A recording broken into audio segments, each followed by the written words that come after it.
Hello again, everyone. Welcome to this month's Edie and Neal's Book Club webinar, Planning for Digital Accessibility and Literacy in 2026. This is a two-part webinar that will run about an hour. A recording of the webinar will be available on the main American Library Association YouTube page, likely later today, tomorrow at the latest. If you enjoy what you hear from the presenting authors today, we encourage you to buy their books directly through our website at alastore.ala.org or your preferred vendor. ALA members do get a discount on those books. Email editions marketing at ala.org for bulk sale discount queries. Join or renew your ALA membership for additional discounts on the books. Check the ALA e-learning database for longer continuing education programs presented by some of these authors. And finally, to sign up for the upcoming PLA conference in Minneapolis, which is in April of next year, and or the ALA annual conference in Chicago in June of next year, so that you can engage with brilliant thought leaders on digital accessibility and digital literacy in person. In the meanwhile, let's go ahead and get started with our first presentation. We have returning presenting authors, Carli, Spina, and Rebecca Albrecht Oling, who are the authors of the Digital Accessibility Handbook for Libraries, which you can buy now on the ALA store website in both print and ebook formats. Welcome back, Carli and Rebecca. Hi, thanks for having us. Thank you so much. All right, so oh, you're still sharing, so I need to, there we go.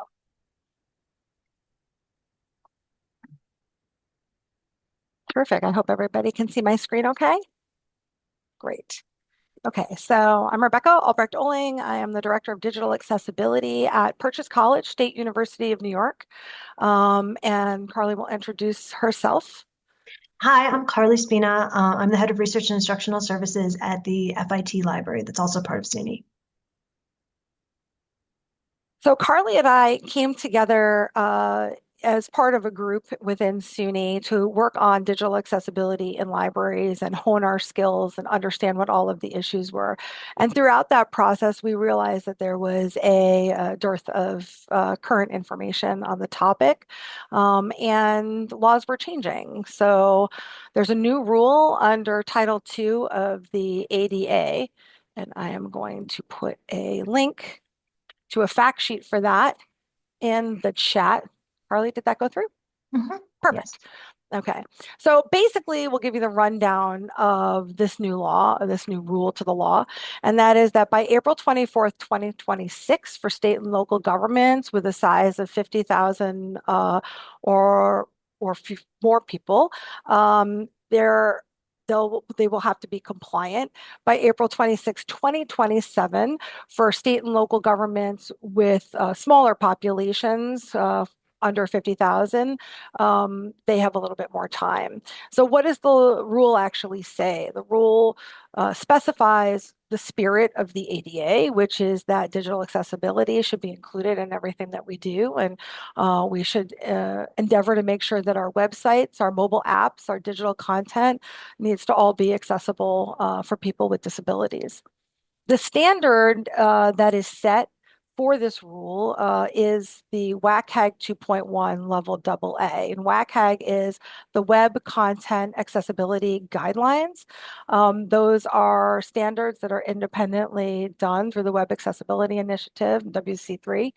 Those public-facing and internal content, everything must be accessible. So if you're in a school and you have a learning management system, anything behind that learning management system, behind the password, also needs to be accessible. So we're not just talking about public-facing websites, registration for events, and those kinds of things. We're talking about pretty much everything that the library is involved in. So it's both library-created and vendor-created content that need to be accessible. And for us, we really wanted to reflect on how we could ensure the most efficient tips for you today. And really the first thing is just understanding what it is that you have and what you don't have, knowing where your strengths are and where your gaps are. So one of the things you'll need to do is audit your existing digital content to determine what's accessible and where there are issues. And to look at your subscription content, your databases, Many of you are in public libraries and probably part of a larger system, so you're not going to be alone in doing this, but you will need to ask vendors for accessibility documentation. So we'll be talking more about this in a little bit, but VPATs are voluntary product accessibility templates, and it's sort of the voluntary survey of accessibility that the vendors will put out. It can be done in-house or it can be done by an external third party. But it's also voluntary and it doesn't necessarily mean it's tested. So one of the things that we work with is ensuring some best practices for actually seeing where the VPAT is reliable and where maybe we need to push back on the vendor a little bit more. So this is also about advocacy coming down the pike for you. And then the third thing is to collect feedback from users. What kinds of things have they run into? This could be as easy as like a physical box or a form on your website or some kind of anonymous form. Understanding what your users need, understanding what your users use, and understanding how you can serve them better is something that we all do anyway. Carli? So I'm going to talk a little bit about POUR, which is the foundation of WCAG. WCAG is something that you could teach an entire class about. It is a massive topic, and for those of us who maybe aren't web developers or web designers, it can feel really overwhelming. And maybe your library doesn't have someone on the team who feels really comfortable with WCAG.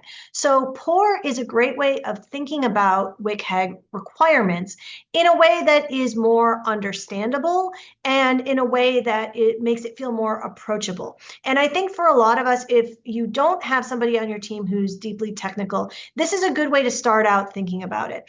And it's something that we should be thinking about even if you are at a library that this new rule from the ADA doesn't apply to, because POUR is really about making the web usable for the widest number of people, not just people with disabilities, but really everyone. So the 4 elements of POUR are perceivable, operable, understandable, and robust. Perceivable means that the information must be able to be perceived by users in any sense needed. So you don't want content that can only be perceived in one way. So what does that mean for standard web content? For example, if you've got a website that has a lot of text, you want to make sure that if a user is coming to your website using a screen reader, which reads the text of your website aloud to them, that your site works with that screen reader so that they can use your website instead of visually through hearing it. At the same time, you can think about this for video content, which is a good example of how this isn't just about disabilities. If you have video content, you really want to provide captions to that video content, as we'll talk about more later. And that's used not only by people who can't hear, but by people who might be in public and therefore not able to listen out loud to a video, and so they have to read it. And there's actually a lot of evidence that a lot of people just prefer captioned content at this point, particularly when you're talking about social media posts. So captioning can make it more usable, not just for someone with a disability, but also for other users who may just have a preference for captions for one reason or another. Operable means that you want to be able to have people engage with your content regardless of disability or limitations. So you want the site to operate for them, especially the interactive components, regardless of whether they're coming at your site as quote unquote the average person would, though there's not really necessarily a true average user, or if they're coming at it using an assistive technology. Around this, you want to think about things like, are your forms designed with accessibility? Are any of your interactive components of your website designed with accessibility in mind? Can you keyboard navigate through your website, which is something some of the automated testing tools we're going to talk about can help you with as well. Understandable. You want users to be able to comprehend both the content and how to navigate it. So this is another big one that's not about just people with disabilities. We all know that we are often using the internet while we're distracted. Maybe you're on a tiny device, maybe you're currently talking to your child while trying to place an order for something online. There are lots of times when we're using the internet when we're not giving it our full undivided attention. So you want to make your content readable so that people can read it no matter what their reading level is. You don't want to make it complicated. You want to make sure that you're breaking things down so that they're usable, easy to use, and accessible for people who perhaps have cognitive disabilities, for example. And you want to make sure that you are thinking about how people navigate. Is it something that is convenient for them? Can they understand how to navigate? Does it make sense? Are your menus something that people can refer back to, for example? Then you want to make sure your content is robust. You want to make sure that content can be utilized on a lot of different types of devices and a lot of different types of assistive technologies. This is where you might also want to think about whether or not your content requires that people have high-speed internet, or whether it can be loaded even without high-speed internet. Rebecca, do you want to go to the next slide? Oh, yeah. Sure. Sorry about that. Okay. So, this can feel very intimidating and overwhelming. A lot of people are overworked, underpaid, understaffed, and this seems like an extra thing that we need to do. It will be temporarily, but this is really about tweaking our habits and understanding how our actions affect all of the people who are consuming our content.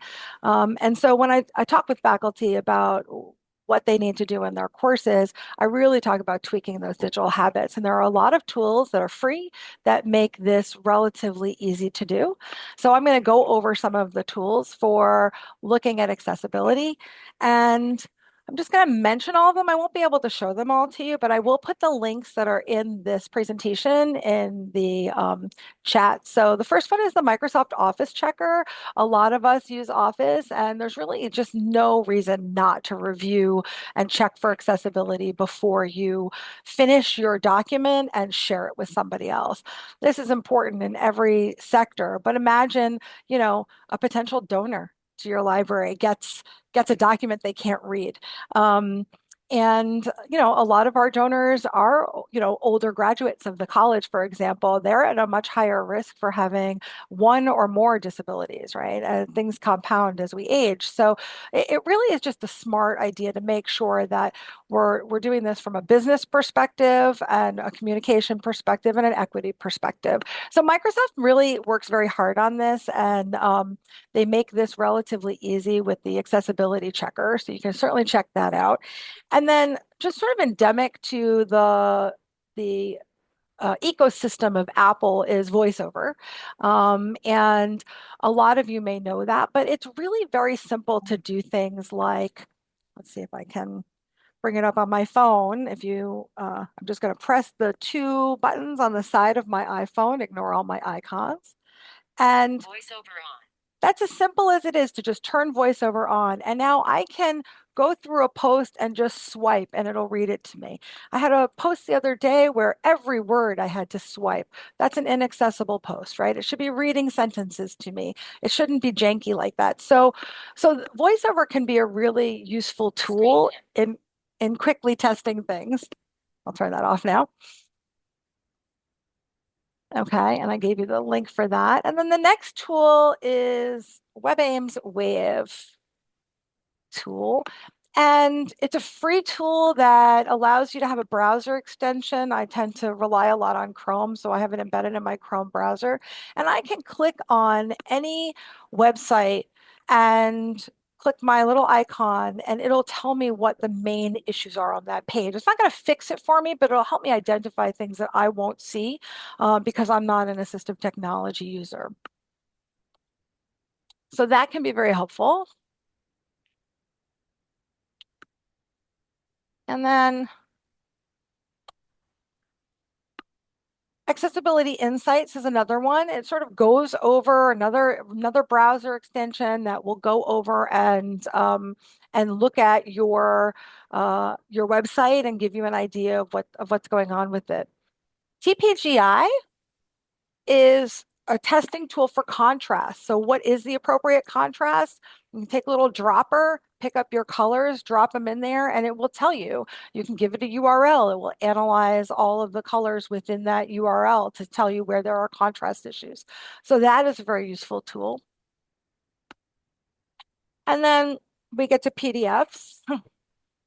And we'll be talking a lot about PDFs, but PDFs can be really problematic for any organization. I am told that a lot of public libraries depend on PDFs because there's a sense that you need to lock the documents down somehow, but you can also lock a Word document down.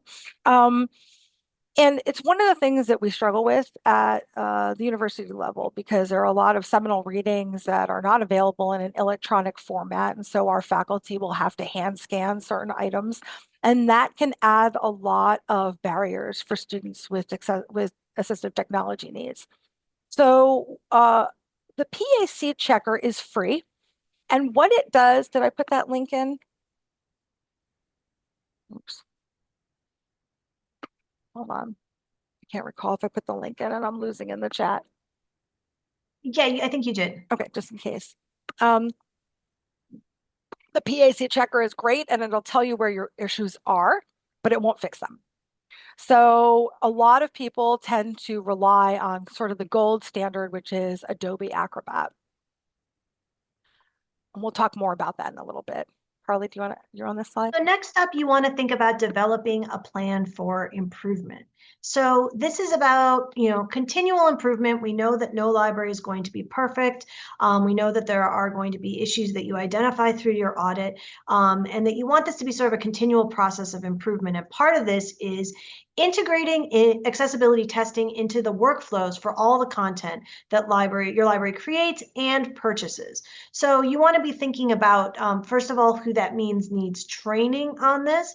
And that's going to be people who create web content, even if they create web content and don't think of it that way. So even if you're using like a WYSIWYG tool like LibGuides, or you're doing something in a CMS for your website, and you think, oh, I'm just typing in a word processor, you need to be thinking about how that is looking accessible once it's actually published. And you also want to be thinking about this for everyone who works on social media. But you also want to be thinking about it for purchases. Before you purchase a new database or a new content management system for your website, are you including questions about accessibility? Are you talking to the vendors about that, for example? It's going to be something that is really important for making sure that you have a really holistic sense going forward about accessibility. Then you want to share accessibility concerns and complaints with vendors. You really want to be tracking these things, and as you identify them, don't just keep that to yourself. Don't even just use it for your own decision making, but tell vendors, because the more and more of us are doing that, the more we're able to make sure that we have a whole community telling them that accessibility is a priority so they can make those changes. And don't forget that digital accessibility goes beyond websites to include things like ebooks, documents, social media, and more. You want to be thinking about it for all your digital content. You also want to even think about things like events, event registration, and while this might not be directly digital, depending on what types of events you have, you want to be thinking about your spaces as well. And if your library offers an app, you need to be designing that for accessibility too. Next slide, please. You also want to be thinking about how you can start making fixes when you identify issues.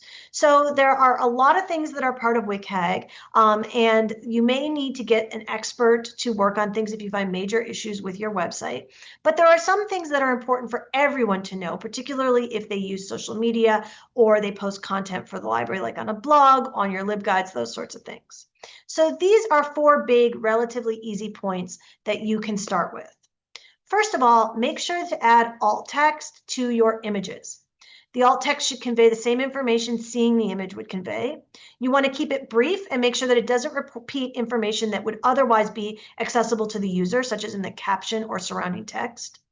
And in the rare cases that an image is purely decorative, you want to leave the alt text blank as shown on this slide, where it's alt equals open quote mark, close quote mark, because that is going to be skipped by a screen reader so that it won't be a problem if it doesn't have alt text for a purely decorative image. Now, sometimes people just for expedience want to mark everything as decorative. You should not do that. That will not give an equitable experience to your digital content. This is only for things that are truly just decorative. You also want to always use descriptive links. So don't have a link where you click here and make click here the link. Instead, describe where the user is going. Find Our Books in the ALA store, for example, might be something that you could use as a link text. And if you're going to a particular type of document, you would include that information as well. So saying that it's going to open a document or a PDF. if a descriptive link isn't possible. So that's something like on social media. Not all social media platforms will allow you to have a descriptive link of this sort. In that case, use a shortened link, because the reason you're doing this is to make it more clear to someone where they're going and to improve the user experience for those using screen readers. And a screen reader will read every character of a URL. So you want to make that as short and descriptive as possible. You also want to caption your video content. And nowadays, automated captions are pretty good. So I would highly recommend doing that by starting with generated captions. You can do this, for example, by uploading to YouTube. They'll automatically generate captions even with a free account. And then you have to correct those because they're not always going to be fully accurate, particularly around names or things like titles. So you want to make sure you're correcting your captions once they've been generated. Generally speaking, as I believe Rebecca already mentioned, you want to avoid PDFs entirely. But if you're not able to avoid PDFs, you want to offer alternatives where possible so that there are multiple different document types. And you want to make sure that they are fully accessible PDFs. So if you go to the next slide, we're going to talk just very briefly about Adobe Acrobat's built-in accessibility checker. If your library does have to provide access to PDFs and is not able to provide an alternative type of document, it's really important to make sure that the PDF is accessible. Even if you make it accessible, some screen readers may still struggle to interact with it. So ideally, again, you should not be using PDFs without alternatives. But I know that I've heard in the past that some people really feel that they're required to. So in that case, you want to be sure that you're using the accessibility checker that's built into Adobe Acrobat. And you'll see here that it's going to tell you all the different types of things that it is checking for. It's going to give you different pop-up options for things such as changing the reading order if it's not correct, adding alt text, and you want to walk through all of those. Adobe has a lot of good documentation online and even videos that will help you with this, but you want to be sure that you're using that checker. Next slide, please. And this is just a little bit more detail about it. So you want to make sure that you're going into all of the options and making sure that you're seeing where it's saying something failed and making corrections until it says everything passes. It's also going to tell you where things need manual checks. So I saw someone asked why not to use PDFs. The reason is because certain assistive technologies are going to have trouble using PDFs. Certainly if they're not tagged properly, or if they're not OCR'd. So if you've scanned something and it's really just an image of a page, that is completely inaccessible to a screen reader. But even if it is tagged properly, there are a lot of things that can go wrong with PDFs. If you have any security settings set, that will almost always prevent someone from using a screen reader. So for example, if it's something that you've limited who can sign into the PDF, that's generally not going to be accessible for most, if not all, assistive technologies. And there are just a lot of problems that can happen. And depending on what version of a screen reader someone's using, they can really run into a lot of issues. So it's not something that's really accessible. So for alternatives to PDF, a good one would be like a Word document. PNGs are also not really going to be accessible. Only a PNG would only be accessible if it was accompanied by alt text, since that's also an image file. Next slide, please.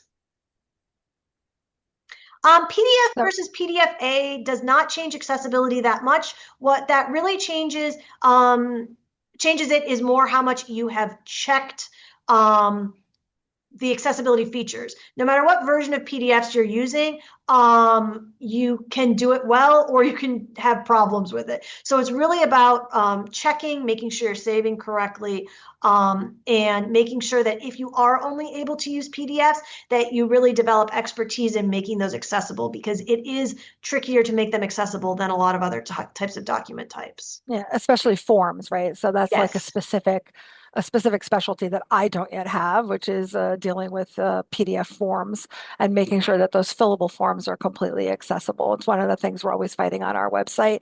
And we're always asking people, like, does it really need to be a PDF? Could it be a form where you take in information on your website? Could it be in another medium? This is not to say that PDFs can't be used. It's just that more often than not, people use them poorly. And accessibility checkers that I've mentioned are amazing. but they do not, as Carli said, substitute for some simple tests. So one of the things you can do with the PDF, if you're not really sure how good or bad it is to highlight all of the text and drop it into a Word document and see whether or not it's gibberish. That's one way to just do a quick down and dirty check. One of the things I noticed with some databases is that those files that have the PDF with then the first page is just all metadata like JSTOR does, those often will confuse automated checkers because that first page of metadata is completely accessible because it's born digital, but the scan that accompanies it is completely inaccessible. Databases like JSTOR have really taken this seriously, and they are upgrading their files over time, which is another reason that we always tell our faculty to link directly to the record in the database and don't just download the PDF file from, for example, a database and then put it up in your learning management system. Because when you do that, you're freezing it in time and you're kind of missing out on the benefit of having a vendor that's responsible for that, right? And that's more work for you. So one of the things we're always trying to do is think about how we can maximize our investment in this. If you're in a large library system, and every single library within that system is struggling to do something, do it together, right? That's leveraging your systemness and making sure that you're being efficient. And working together is really important. So one of the things, for example, at Purchase that we struggle with is sheet music. And that is not an expertise that I have. So we're convening a group throughout SUNY to look at that particular issue. Having that support built in makes this a lot easier. So one of the things that we are going to talk about in sharing your work is just making sure that you're really increasing your network and increasing that brain trust. So first, you want to make sure that you have a wide range of library employees that have training on accessibility and know what the library offers. There's a lot of free training that's available out there, a lot of great webinars where you can pick up tips, and a lot of your conferences are also going to have sessions on this, especially this year. Share information about known accessibility features and barriers and services publicly so that patrons can plan their visit and they know what to expect. If you have a physical disability and you're going to some place that the elevator's been out for 3 weeks, it would be better to know that before you get there, right? So we want to make sure that that happens on a digital level as well, if we know that there are issues. And part of it is also telling your patrons, what have you done? Like we talked about, the very first slide was about, understanding what you have and what you don't have and where those gaps are. But you've all done work to be inclusive. That's what draws you to the ethos of librarianship. So you want to really leverage that and really communicate. You almost can't communicate too much about these issues. And involve your community to improve access by requesting feedback. We talked about that. Have your users tell you what their issues are, what they find helpful, what they need, et cetera, because that's going to be a sort of built-in focus group for you. However, I would say that if you're actually asking someone to help you improve access by testing something for you based on their disability, like if you're doing like a specific pilot on a new application, you want to make sure that you pay the people that you're using as testers, because that is their time and it is their expertise. So please be ethical about that. And then consider if you have colleagues at other libraries or other departments that you can partner with on these efforts. And this really helps. I mentioned that before, tremendously. There are accessibility meetups if you don't have a built-in partner. I know there's the Ally NYC meetup is. Let me see if I can get you a link for that while I Carli think is we have finishing to up. wrap up, Yeah, Rebecca. but there's a lot of opportunities for you to partner with people. Yep. So That's if it. you have any other questions, you can put them in the Q&A for the end. Thank you. Okay, thank you so much, Carli and Rebecca. That was really great, and we will have tons of questions at the end of the hour for both of you to answer. But next up, let's go ahead and get started with Jenna Kammer and Lauren Hayes, who are the co-authors of Digital Literacy in Public Libraries, a new book from Editions that is available for pre-order on the ALA store website. Welcome, Jenna and Lauren. Thank you.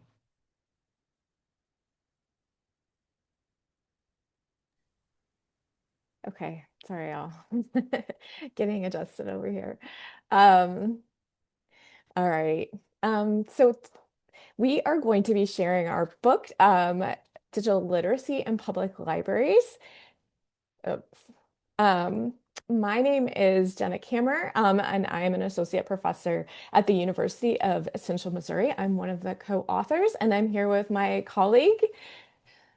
Yeah, and I'm Lauren. Lauren Hayes. I work with Jenna at the University of Central Missouri, and I'm an associate professor of educational technology. And prior to this, I spent about a decade working in academic libraries.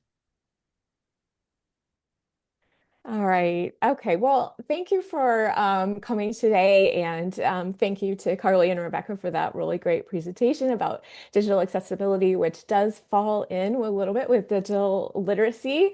And we just wanted to start by sharing more about why we wrote this book. So essentially, Lauren and I have both done research in digital literacy, and we wanted to be able to kind of document what was happening within the libraries and the public library specifically.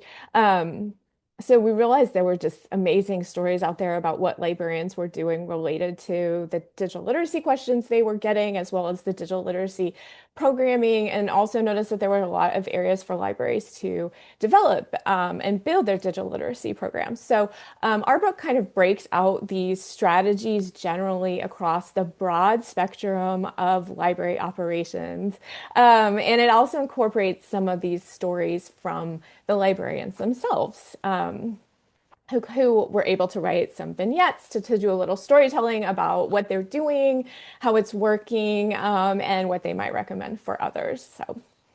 Um, so we wanted to also share a little bit about why libraries are involved in digital literacy initiatives.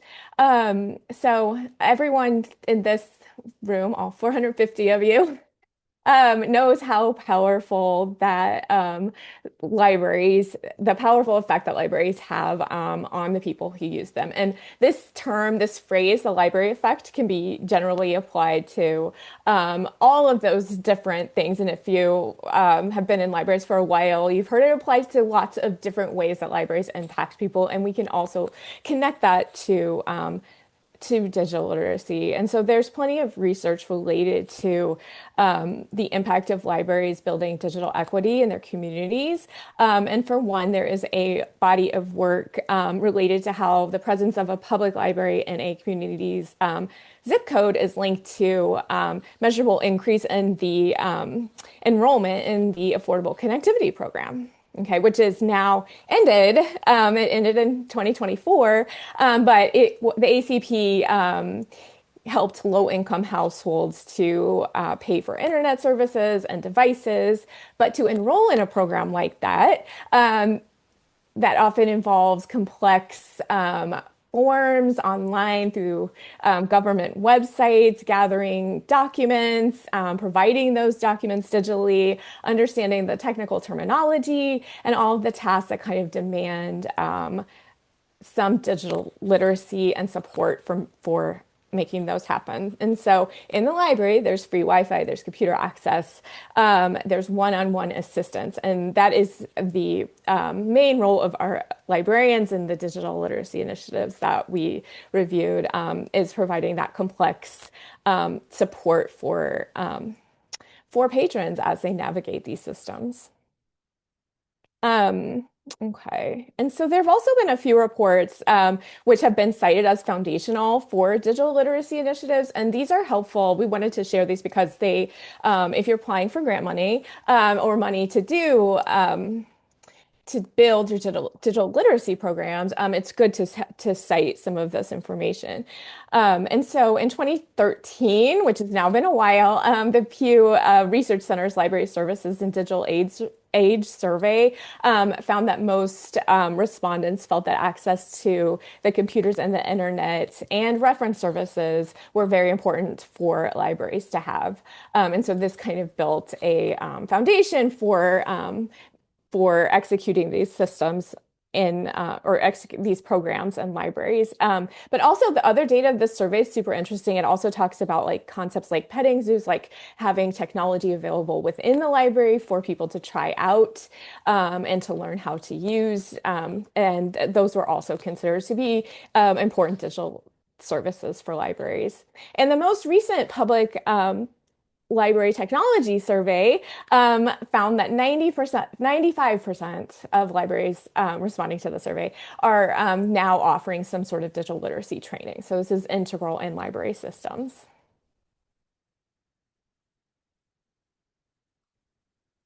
All right. So something we unpack in the book is the definition of digital literacy and what is meant by it. So ALA's definition of digital literacy is widely used across libraries, but also in other organizations. And that was kind of exciting to discover. They might often add other definitions to it. So, like, in addition to digital literacy, they may also share like digital equity definition and digital inclusion. And those three things go together really well. Our book, we're mostly talking about just the digital literacy component and looking at how the cognitive and the technical skills are developed in libraries, but that missing piece, that in the middle, that middle missing middle is really where the library services, programs, and the librarian themselves come in to provide that relational part, that human part that can help develop these technical skills, help support people as they build confidence for these skills. And so conceptually, when thinking about digital literacy in public libraries and how people use libraries, there are several different disciplines where the digital literacy skills can help improve, life experiences, essentially. So, for example, in education, digital literacy is critical for the students, but also for the parents who are supporting their students who are connected to and bringing home laptops and working with school systems and other complicated technology to be able to interact between their students and the school. And kids are learning digital literacy in school these days, and so they're able to take what they're learning and when they come to library programming, kind of build on that and develop that and take that a little bit deeper. Digital literacy is also needed in health areas of medical, especially because these systems are also increasingly online, and there's virtual health services as well as almost every single person has to use a health portal now, which is on a digital an app or a website. And then very also important is the concept of upskilling and building skills that you already have. And libraries will have resources and programming to be able to develop your skills so that you can increase your job skills for getting promotions and getting better within your own work environment. And all right, so we kind of organized the book to kind of explain how digital literacy is integrated across the core functions of library operations. And so this included training, instruction, and programming, which is, I think, what we think of most when we think of digital literacy in libraries. But also the librarians and the digital navigators who are able to provide that personal assistance and consultations to be able to support people related to whatever specific need they have. And then also the circulation of technology and like laptops, hotspots, iPads. So that's an important aspect of digital literacy, digital equity, and digital inclusion. And then outreach between libraries and the digital literacy initiatives that are happening within the community is an important way that libraries are supporting the community efforts. There's also different areas like the makerspaces, collection development, which includes books, like some of the books that I have here related specifically to digital literacy. These are children's books. There's also adult nonfiction related to how to do certain things, and also your databases. And there's quite a nice variety of digital literacy databases that can be incorporated into libraries. Like the North Star resources, Gale courses, Skill Learning Express, Rosen Digital Literacy. Okay, and so we wanted to just kind of have you to kind of think about the digital literacy services that your library already offers, and if there is a way to make them a little bit more high impact. So if you think about a service that you have, and if you're able to boost it in these different areas. So like, for example, if you're offering hotspots or loaning out laptops, there's a pretty big reach. And are you do you have a lot of patrons who come to use your library for Wi-Fi? So you can kind of boost your digital literacy in these areas by making sure that your resources are accessible, that there's tutorials, instruction, they're easy to use. They provide links to the library and library resources and things like that. You can also look at the different skills that are gained in your different programming. And if you're interested in what the digital literacy skills are, you can look at the Digital Comp Framework, which is being updated. This is a nice list of skills. It's going to be very current once it's released. And then digitallearn.org is the Public Library Association resource that includes a ton of instructional materials for delivering digital literacy programming to your community. And you also want to build their confidence and awareness, right? So you want to see that improving throughout all of these different things. And this is something that can be measured within a workshop, or you want to see how that, people are becoming self-sufficient in what that they're doing. And also, are they able to use their skills to be able to improve their lives, right? Like get a new job, apply for college, completing an online course. And so we did some analysis and analyzed about 50 different libraries in the Midwest about to look at what their programming looked like. So what were they doing related to digital literacy? And we were able to put it into these 3 different areas. So if you look at your own digital literacy services, it's kind of a nice simplified look at do you have opportunities that are one-to-one? So where patrons can get consultation or have open hours or interact one-to-one with a problem or a need with librarians. Or technical staff, or a volunteer, or a digital navigator. Are there group opportunities? So this is where the workshops, the programs, the events, and reaching out into other groups that already exist. And then the self-directed, and this is what we're talking about related to thinking about your reach and expansion of that. So do you have learning spaces where people can tinker with technology, and there's instructions for using new technologies where they feel comfortable exploring something or working on the computer to do their own thing. You have tutorials. Are there clear instructions for how to do everything so people aren't struggling trying to just figure out how to turn it on, access the library catalog, things like that. Signage can really help with that as well. So this kind of triangle, I guess, is a nice way to think about having a kind of a more holistic approach to the variety of digital literacy strategies in your library. Okay, I'm going to pass it over to Lauren. Thank you, Jenna. So I'm going to be sharing about designing new opportunities in your libraries related to digital literacy. So next slide, please.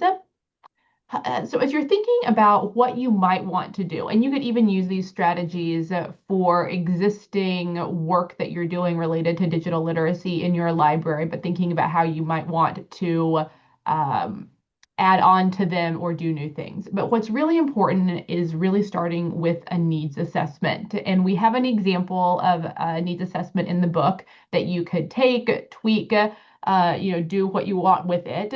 But just really kind of gathering, okay, thinking about your population, your community, what their needs are, recognizing that the needs in your community are going to vary, likely based on the different groups that you're working with. So you also just you could do full population community needs assessment, or focus in on a particular group that you know maybe has a need or you think has a need from anecdotal evidence. You can always start there.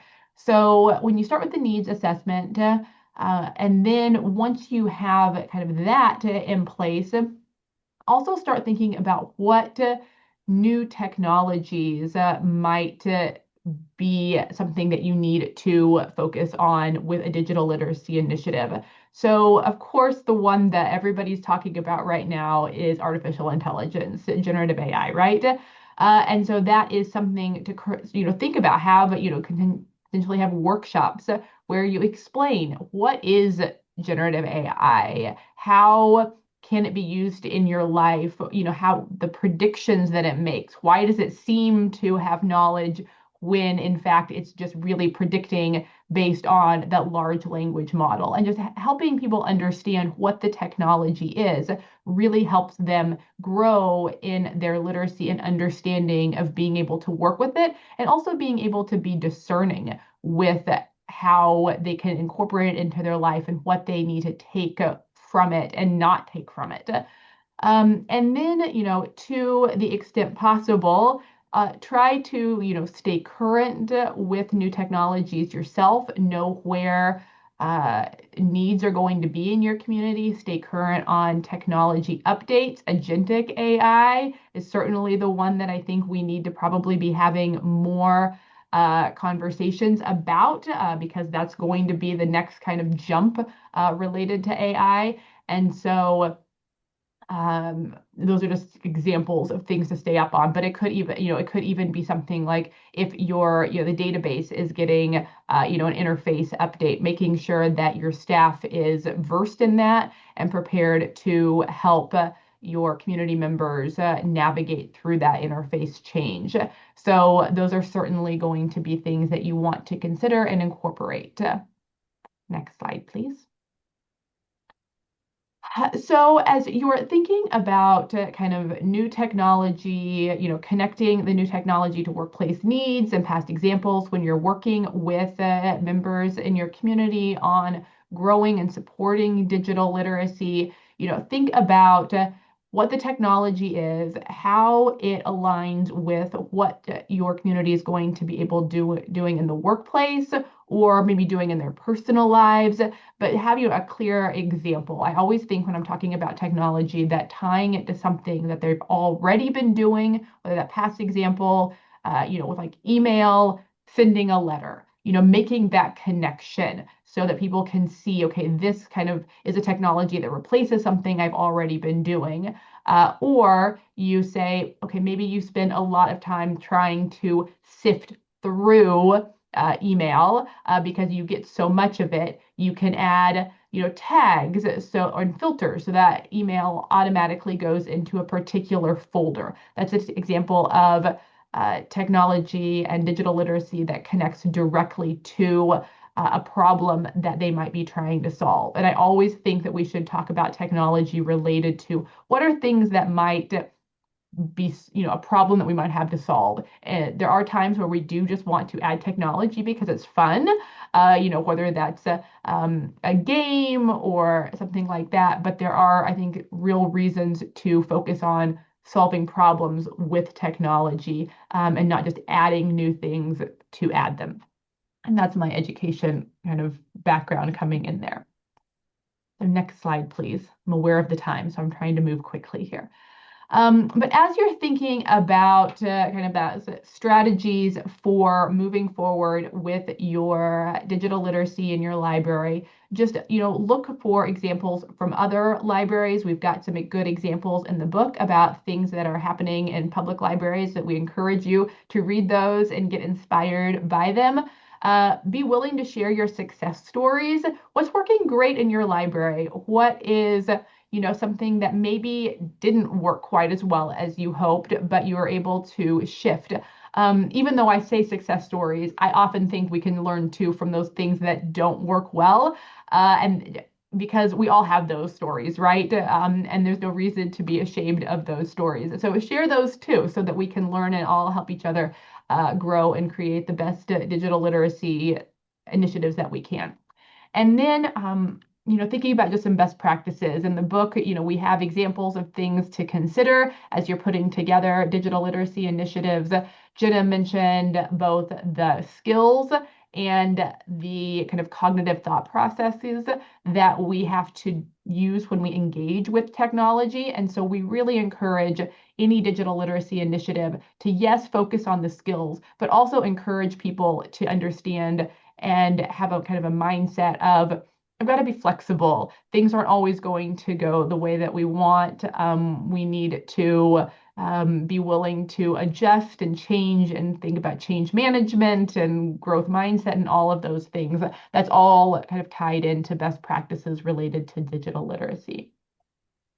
And then finally, and there's a lot more detail in the book about what it looks like to really analyze the initiatives that you're engaged in your library.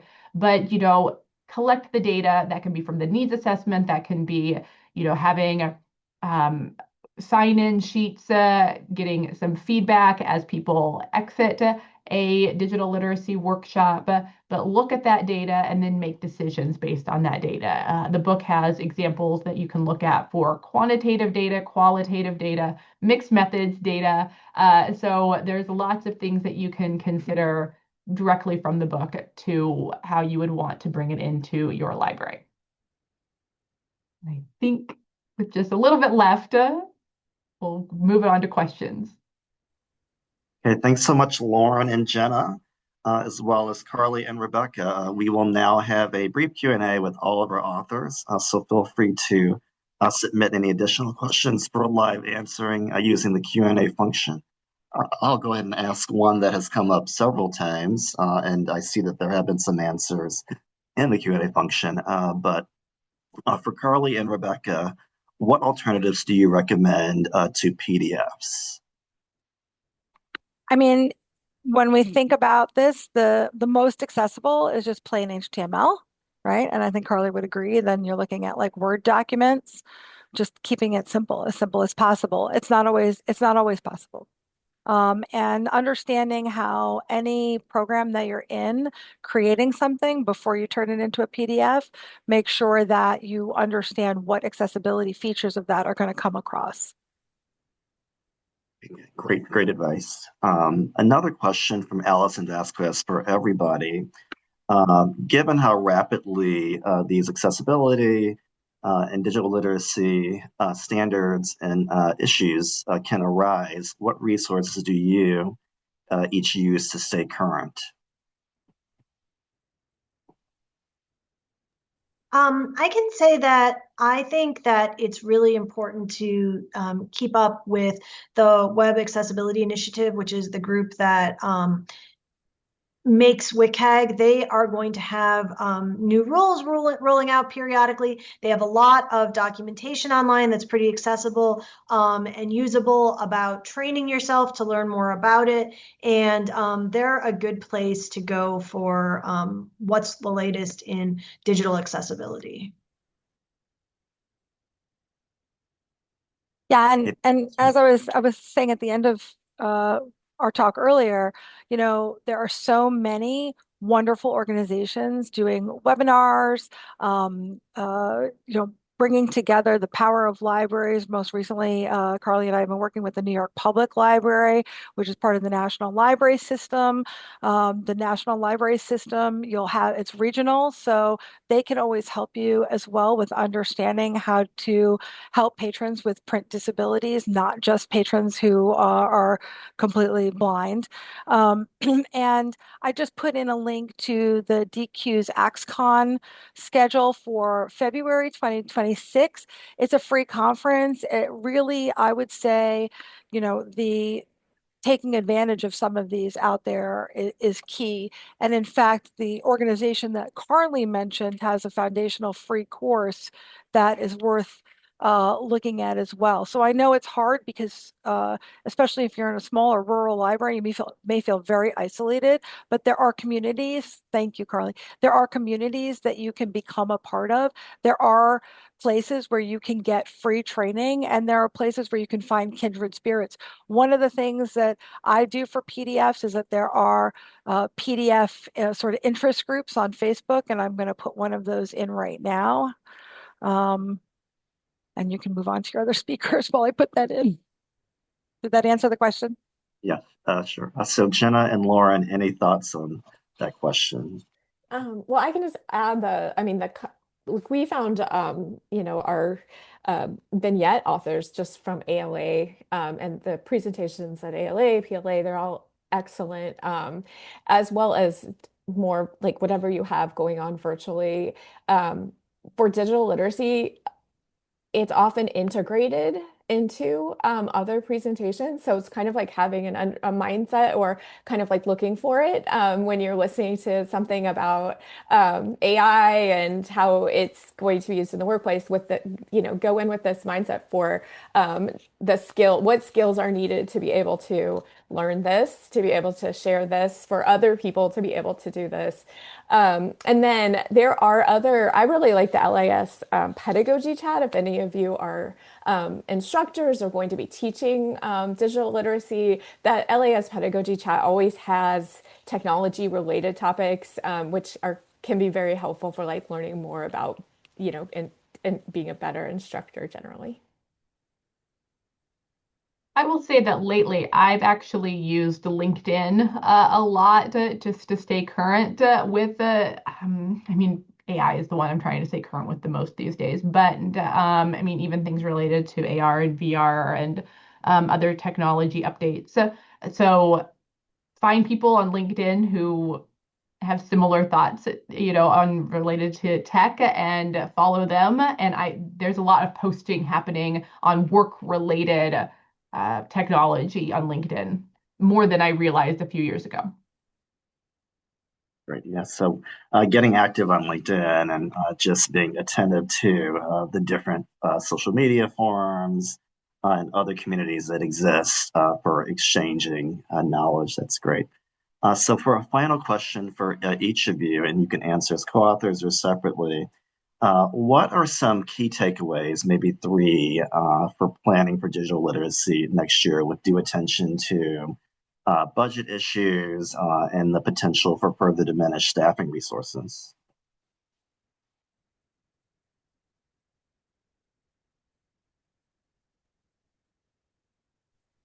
Anybody want to dive in? I wasn't sure who wanted to go first. Go ahead, Rebecca. I was just going to say, I mean, for me, it's care, share, and prepare. Like, just really lean in and make progress. Don't allow your nerves to get in your way. Care, share, and prepare. Yeah, and focus on making small changes that make a difference. Like, people think that's so overwhelming if they see a lot of problems, but there are lots of relatively small steps you can take, even if you don't feel very technologically comfortable, that can make a real impact. And I'll just add, for digital literacy, you don't have to do everything because, your community has specific needs, right?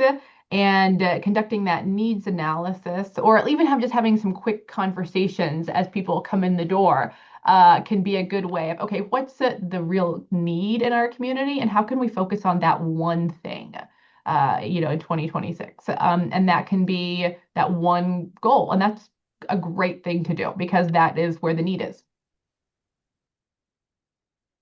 And I would add the two things. First is for digital literacy, don't forget the basic skills. So sometimes we're just thinking about like, this new technology, and but there's still a need for basic digital literacy skills like keyboarding, emails, as well. And then also, if you aren't comfortable with new technology yourself, bring in a speaker, or an expert who does know how to do that, and let them lead that. You'll learn from them, and then eventually you'll be able to then speak to what they're talking about. So Those are awesome, very easily actionable, I think. tips. I want to thank all our presenters again, Jenna, Carli, Rebecca, and Lauren. A recording of this event will be available on our YouTube page probably within the next few hours, certainly tomorrow at the latest. And you can continue to hear from each of these presenters at future ALA Editions webinars. I hope that they will all be open to coming back.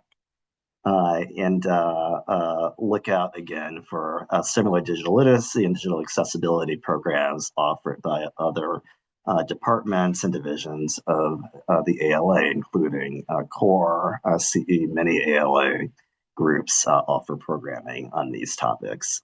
And also consider buying the books by these authors, which are available to ALA members at discount on the ALA Store website. Otherwise, I want to wish everybody a great rest of the day.